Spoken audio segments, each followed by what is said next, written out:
Сандра стояла на краю пустой комнаты, глядя на своего 10-летнего сына Хаокина, покоившегося на столе перед ней. Тело малыша было идеально вытянуто, как будто он лишь спал, но на самом деле это был его последний миг перед погребением. Ее сердце разрывалось от горя, когда она держала его маленькое теплое тело в своих руках. Они провели столько счастливых дней вместе, а сейчас от нее ускользала вся ее радость. Вокруг царила тишина, лишь прерываемая ее рыданиями и исповедью молитв. В какой-то момент, когда внутренние демоны потерь охватили ее, Сандра вдруг почувствовала какое-то движение. Это было легкое, едва заметное подрагивание в руках. Она замерла, и это обнадеживающее чувство смешалось с ужасом. Неужели она сошла с ума? Ее мысли метались между надеждой и недоверием. Она посмотрела на Хаокина, и все вокруг нее как будто оборвалось. Она не могла поверить в происходящее. Эдсон, ее муж, стоял рядом, испытывая те же муки потерь. Его страх был столь же глубок, как и ее. Когда его глаза встретились с ее, она попыталась прочитать в его взгляде хоть каплю надежды. Он не мог поверить, что такое могло произойти с их малышом. Стены комнаты были ощупаны скорбью и безысходностью, и она чувствовала, как каждая минута становится вечностью. Внезапно одна из тетушек еще с сединой на висках произнесла: «Сандра, он кажется теплым». Сандра чуть не упала в обморок. «Это иллюзия», – прошептала она, старательно скрывая свои надежды. «Это просто паранойя». Но Эдсон уже начинал сомневаться в происходящем. Искры надежды вспыхнули в его сердце, даже когда разум пытался его остановить. Они оба, забыв на мгновение о боли, посмотрели в лицо своего сына, готовые увидеть то, чего не хотели. Но именно этого хотели больше всего. Движущиеся губы, улыбку, яркий взгляд. Старшая сестра Эдсона, подойдя к ним, сказала с легким тоном: «Может, стоит позвать Дави, он разберется с этим». Ей запомнился тот день, когда ее муж с легкой иронией разговаривал о том, как их друг оказался настоящим волшебником. Сандра кивнула и быстро позвала своего друга. «Дави», слыша ее голос, мгновенно спрыгнул с табурета, продолжая пить кофе. Он понимал, что нужно действовать быстро, и вскоре направился к фармацевту Филиппе, чтобы попросить его о помощи. Мужчина быстро согласился, схватил свое оборудование и направился в траурный зал. Филиппе вошел в комнату, остановился и осмотрел тело Хаокина. Он заметил, что кожа ребенка была теплая, и это его удивило. «Пожалуйста, все выйдите, чтобы я мог провести осмотр в тишине», – произнес он, придавая голосу уверенности. Словно по команде родственники вышли из комнаты, оставив только Филиппе и семью.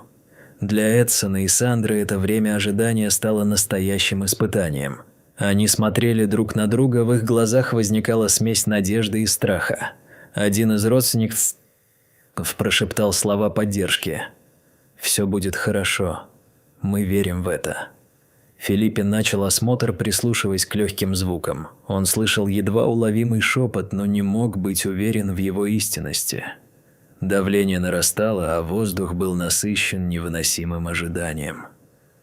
«Пожалуйста, выйдите все», – произнес он снова. Комната погрузилась в звенящую тишину, и только звуки его работы прерывали эту агонию.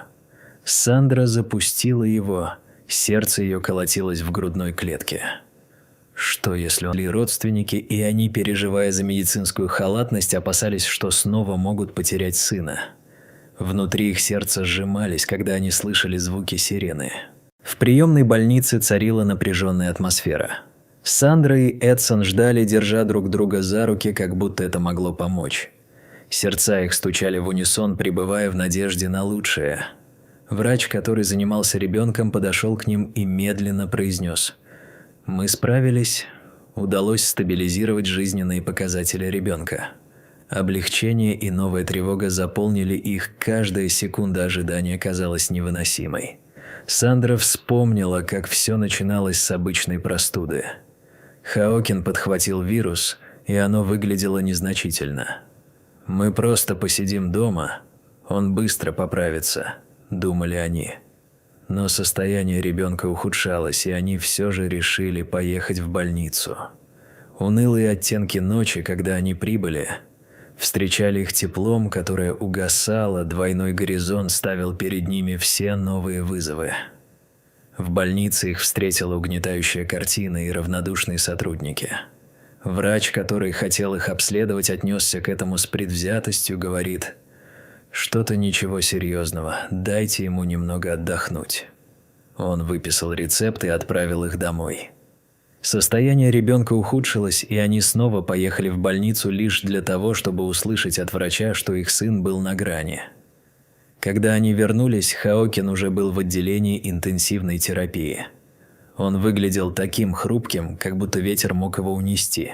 Врач, который ранее проявил халатность, теперь активно участвовал в лечении, возможно, осознавая свои ошибки, и Эдсон с Сандрой надеялись на лучшее, ожидая новостей о состоянии сына. Они понимали, их малыш слишком сильный, и сердца их наполнились надеждой. Но к ужасу в коридоре больницы все изменилось. Врачи, не показывая об этом, вскоре сообщили, что состояние малыша было слишком тяжелым, и констатирована смерть. Для родителей это был шок, и они не могли воспринимать это. Их маленький Хаокин, веселая искорка, посидел, и все погрузилось в безмолвную пустоту. Сандра упала на колени и сильно рыдала, ее душа разрывалась на части. Эдсон, охваченный яростью и беспомощностью, не знал, что делать. Он обвинил доктора Моисея, который с одной стороны имел полномочия, а с другой проявил недолгое предвзятое отношение. «Это вы убили нашего сына!» – закричал он, глаза наполнились гневом и черным мрак. Доктор избегал их взгляда. Ощущение молчания стало еще более обвинительным. Сандра подняла голову, пытаясь увидеть в его глазах хоть каплю раскаяния. «Почему вы не уделили должного внимания нашему сыну?» – спросила она, и ее голос был полон отчаяния. Эдсон молчал, не мог произнести ни слова от шока, но поддерживал Сандру. Сцена вокруг превращалась в настоящий кошмар. Пациенты и сотрудники больницы наблюдали за всем с сочувствием и изумлением. Пожилая медсестра не могла утешить родителей, ее сердце сжималось от боли. Она выражала усталость и надежду, но понимала, что слова не помогут. Эдсон, полный гнева, спрашивал, почему им было так все равно. Настала ночь, и возвращение в больницу началось. Сердца их разрывались, пока они ожидали новостей о сыне, который явился обратно в их жизнях во время похорон. Скорая помощь столкнулась с ними, останавливаясь на месте. Полицейские прибыли, начав расследование. Эдсон и Сандра подробно описали все события, приведшие к этой трагедии. Вопросы сыпались, но ни один ответ не мог уверить их. Как будто этого было недостаточно. Пожары вспыхнули на горизонте, но находились тихие минуты даже в этой буре. Пожарные, узнав, что у Хаокина появился пульс, сделали все, чтобы вернуть его в больницу. Сандра и Эдсон по-прежнему не могли сопроводить его, что вызывало недоумение и острую боль в их сердцах. Им пришлось разорвать надежды на жизнь, которые стали слишком хрупкими. Полицейские продолжали официальное расследование, настаивая на подробном объяснении происшествий. Внезапно появились новые новости от доктора Моисея, который, как всегда, не посещал родителей.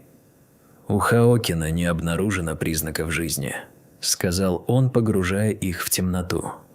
Эдсон и Сандра шокированы, в то время как пожарные утверждали обратное. Это был кошмар, который никогда не закончится.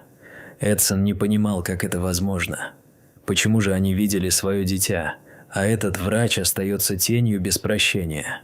Доктор Моисей, уставший от постоянных обвинений, пытался оправдывать свои действия, но объяснения звучали неудовлетворительно.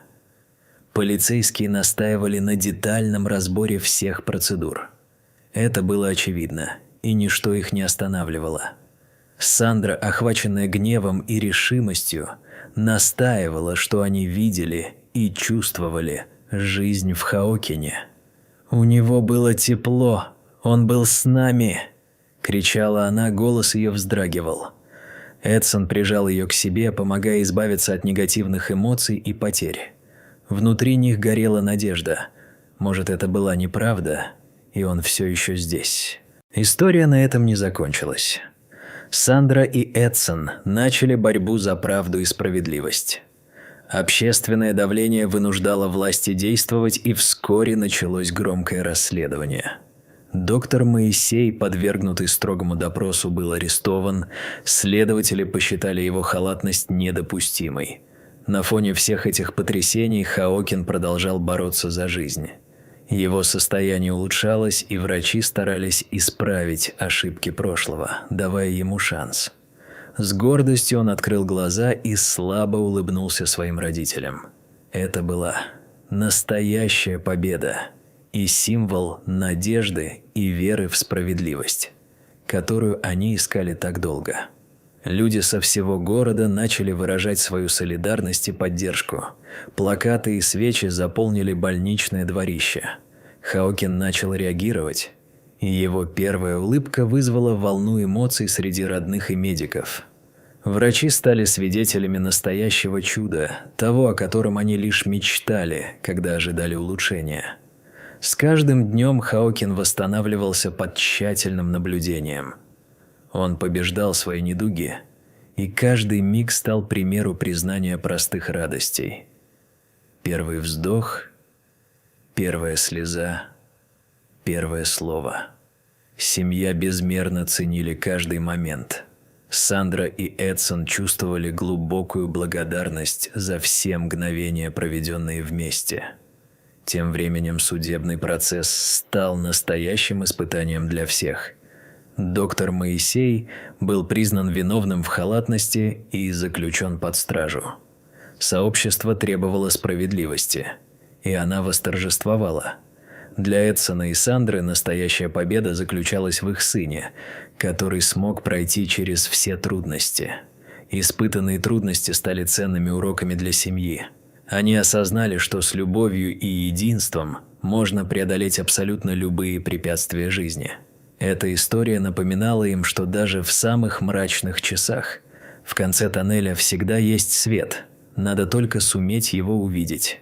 Так и закончилась эта история, став олицетворением надежды, борьбы и любви.